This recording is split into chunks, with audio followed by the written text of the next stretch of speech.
IMEI numarası, IMEI sinyal süresiyle ilgili bir düzenleme yapıldı geçen yıl.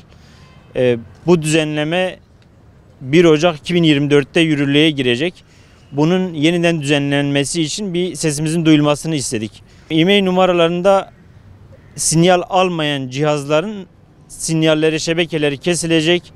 Bir yıl sinyal alınmayan cihazların şebekeleri kesildiğinde birçok esnafımızın mağdur olacağını göstermek istiyoruz, bildirmek istiyoruz.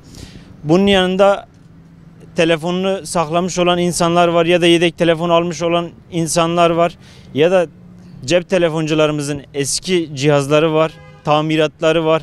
Bunların hepsi bir etkileniyor bu durumdan.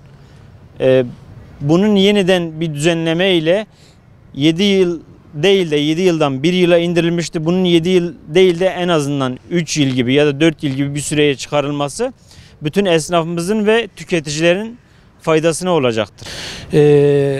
IMEI sinyal süresiyle ilgili sadece Şanlıurfa'daki esnafların değil, Türkiye genelinde 170 bine yakın esnafımızın mağduriyetini dile getirmek istiyoruz aslında. Sadece 170 bin esnafımız değil, Türkiye'deki bütün vatandaşın cebine dokunacak bir yasadır bu aslında. Bu yasayla ilgili Türkiye Büyük Millet Meclisi'ne daha önce sunduğumuz bir imza kampanyamız vardı. Bununla ilgili bir yasal düzenleme yapılmasını istiyoruz. Telefonların e-mailinin kapanması problem. Yani vatandaş ücretli olarak aldığı bir telefonu kapatmak saçmalık. Ben hapse girdim. 3 yıl sonra çıktım. Bu telefona para vermişim. Evde kullanmam gerekiyor. Ama kullanamıyorum. Bu konuda yasal bir düzenleme tekrardan yapılmasını rica ediyoruz. Artı ben bir araba aldım ya. Arabam var. Evin önünde bilmiyorum. İkinci araba. Yani bu kapanacak mı veya benim elimden gidecek, başkaları mı alacak? Devletin bu konuda acil bir tekrardan düzenleme yapmasını istiyoruz. Yani parayla almışız. Biz bunu öyle arkadaşlarımız var ki evde hatıra diye saklıyor. İkinci el telefonlarını satmıyorlar. Bunların kapanması doğru ve sağlıklı bir durum değil. Bu konuda gerekli mercilerin bir düzenleme yapmasını talep ediyoruz. Genelde tamir ettiğimiz telefonlar iPhone.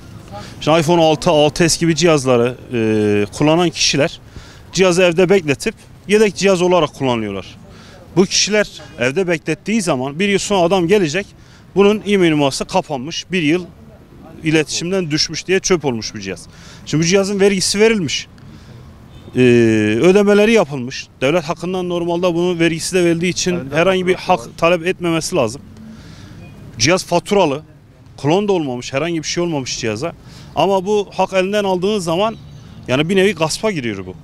Yani bunun bir şekilde 7 yılda değil, 3 yılda değil, bunu 1 yılda değil, sınırsız olarak kaldırılmasını istiyoruz. Devletimizin böyle bir sorunla karşılattı vatandaşlarımız. Şimdi konuyla ilgili bir vatandaşın telefonu bozulduğu zaman, yedekteki telefonunu kullanmak istediği zaman bunun şebekesinin gelmediğini görecek. Ve bununla ilgili tekrardan yeni bir telefon alacak ve dışarıya aşırı şekilde dövizin akışı olacak. Bu da aşırı şekilde devletin enflasyon olarak etkileyecektir. Konuyla ilgili söyleyeceklerim bu kadar. Çoğunlukla ikinci el telefon satıyoruz.